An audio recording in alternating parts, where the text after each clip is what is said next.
The temperature between 40 and 140 is where bacteria really like to grow. It's a nice warm temperature.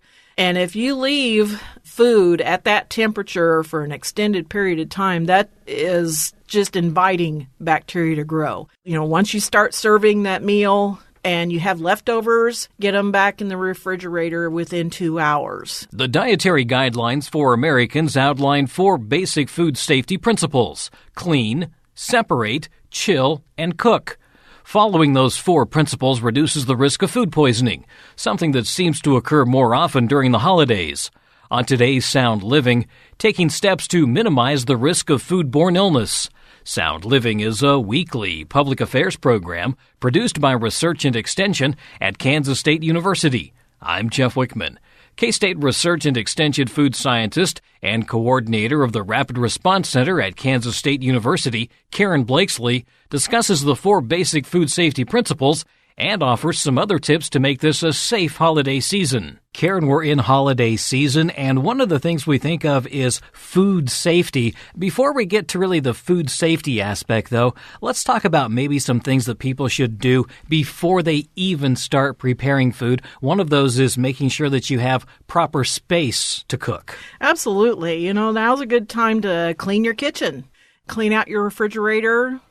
Get rid of those things that are hiding in the back and probably you don't remember you have.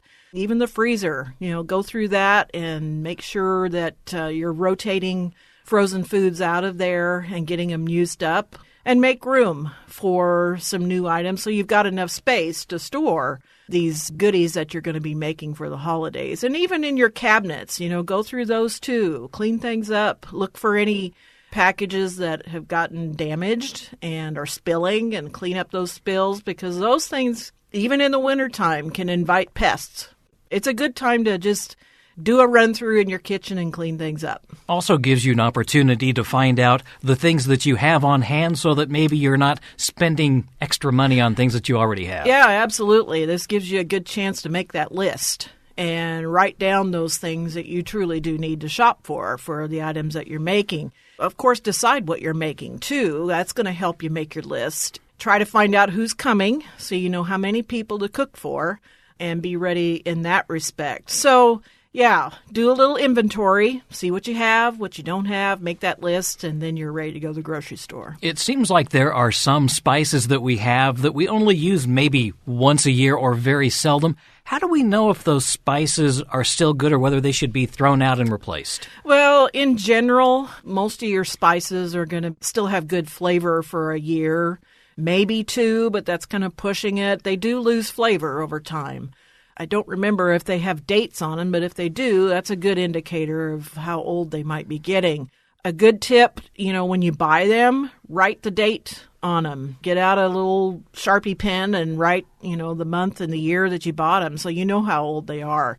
And again, go through your cabinets and inventory them. If it looks like something that you've had there for 3, 4, 5 years, it's probably time to get rid of it. Now, things like baking soda, baking powder, those are going to have dates on them. And those do lose their leavening power over time. So it's a good idea to pay attention to the dates that are on those containers. And if it's past that date, it's probably time to get some new baking soda or baking powder. What about flour? Can it go bad?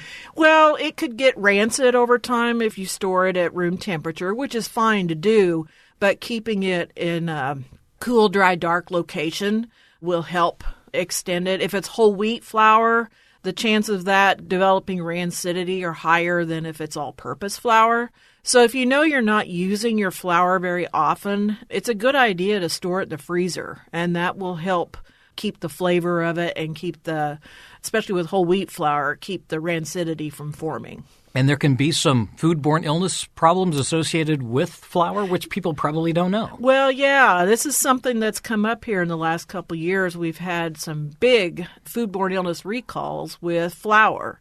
And, it's just not something that's been in the forefront of our minds to think of flour as a raw ingredient, and it is. We've been concerned about raw eggs when we're baking cookies or whatever it is.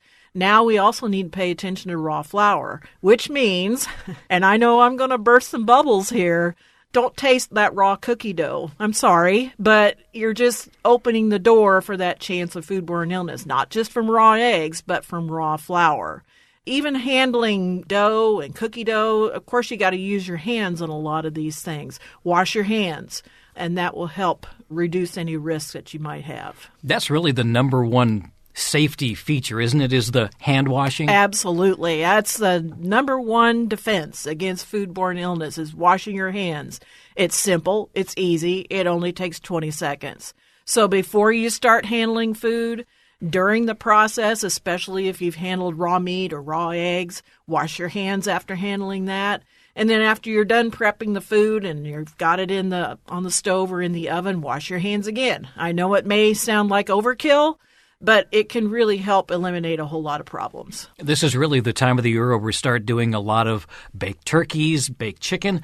The washing of that is discouraged. Right. We don't recommend you washing that turkey or any meat, really, before you cook it. It's not necessary. The cooking process is what's going to kill the bacteria.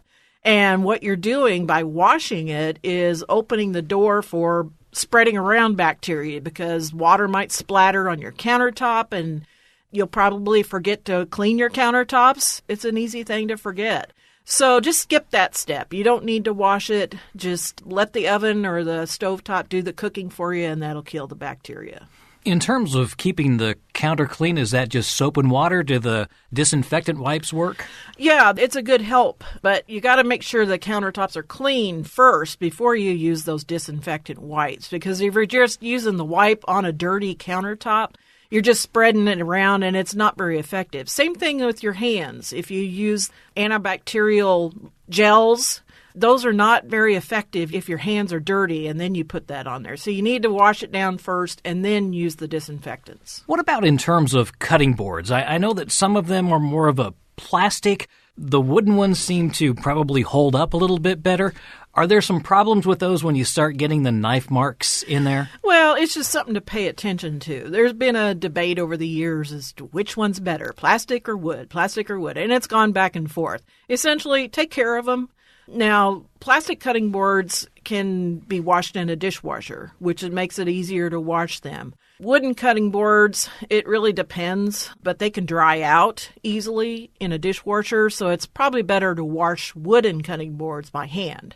Now, over time, you use your cutting boards and of course, you get knife cuts and everything in there. Now, on wood ones, you could sand down that cutting board to get rid of it and smooth it out a little more.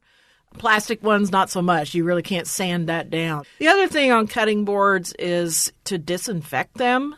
After you've washed them, disinfect them.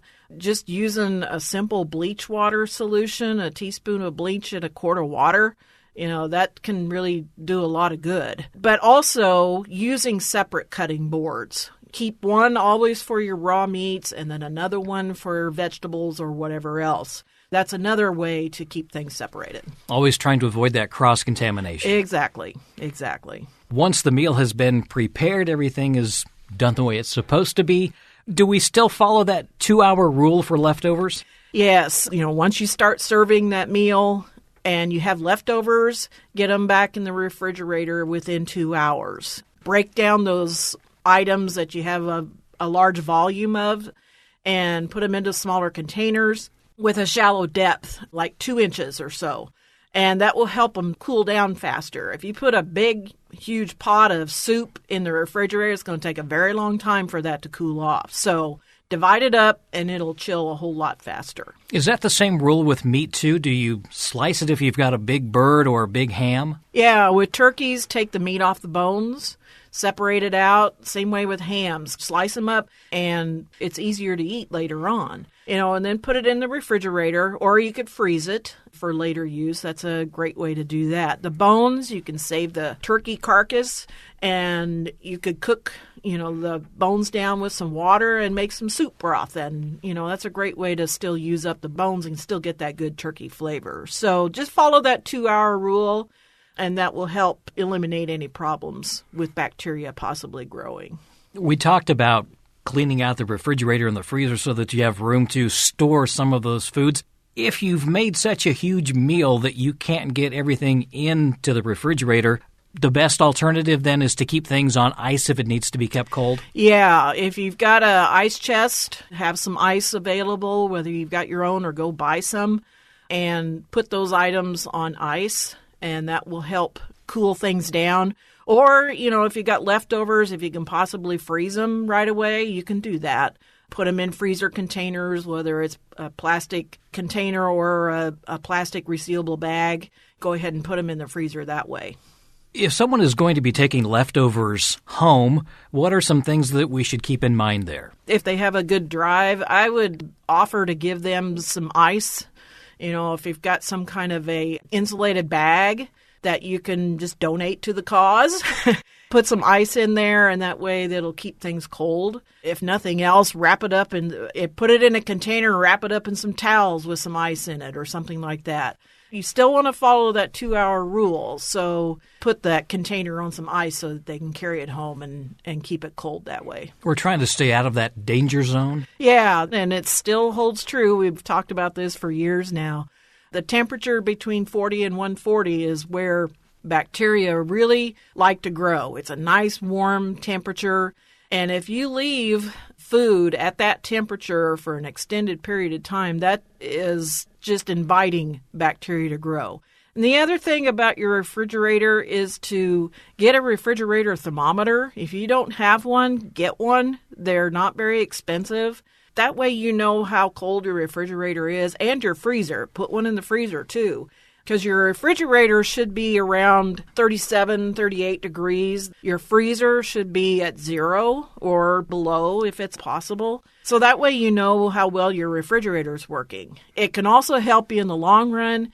We're getting into the winter season now where power outages can happen, and I often get questions about my freezer's been off or my refrigerator's been off. Is my food okay? Well, my first response is, do you have a thermometer? And if it's still 40 degrees or below, then you're going to be able to save a lot of food. So get one. It can help you in the long run. Some people have that same question with their slow cooker. If they come home and they notice that the timer is flashing, they don't really know when it went off or how long it was off. Well, that's the thing. And I know some slow cookers may not come back on if the electricity tripped and it came back on, but the slow cooker may not come back on. If you don't know, don't take a chance. When in doubt, throw it out. That always holds true, doesn't it? Yes, it still holds true. Maybe if you had just some final advice for keeping things safe over the holidays, what would that be? We still offer our 4 points to remember when you're cooking. And this is true any time of year, not just for the holidays. Keep things clean. Your countertops clean, keep your hands clean, and wipe up spills as you see them. Clean as you go. Washing your fruits and vegetables before you prep them. Scrubbing those vegetables that you can, like carrots and potatoes. You'll scrub those with a vegetable brush.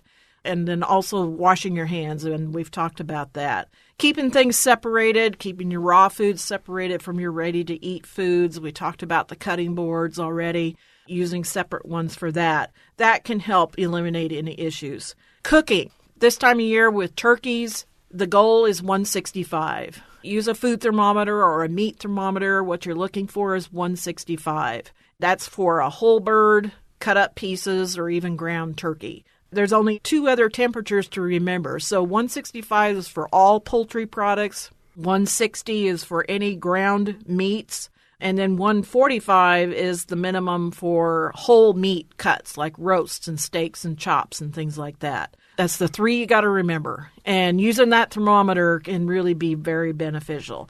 And then last is chilling. When you're done with the meal, we talked about the 2-hour rule. Get things in the refrigerator or the freezer, break things down into small portions, and it'll chill a whole lot faster. That's K-State Research and Extension food scientist and coordinator of the Rapid Response Center at Kansas State University, Karen Blakeslee. You can find answers to your food safety questions by contacting the county or district extension office in your area or by visiting the Rapid Response Center website, www.rrc.ksu.edu. Sound Living is a weekly public affairs program produced by Research and Extension at Kansas State University. I'm Jeff Wichman, and this is the K-State Radio Network.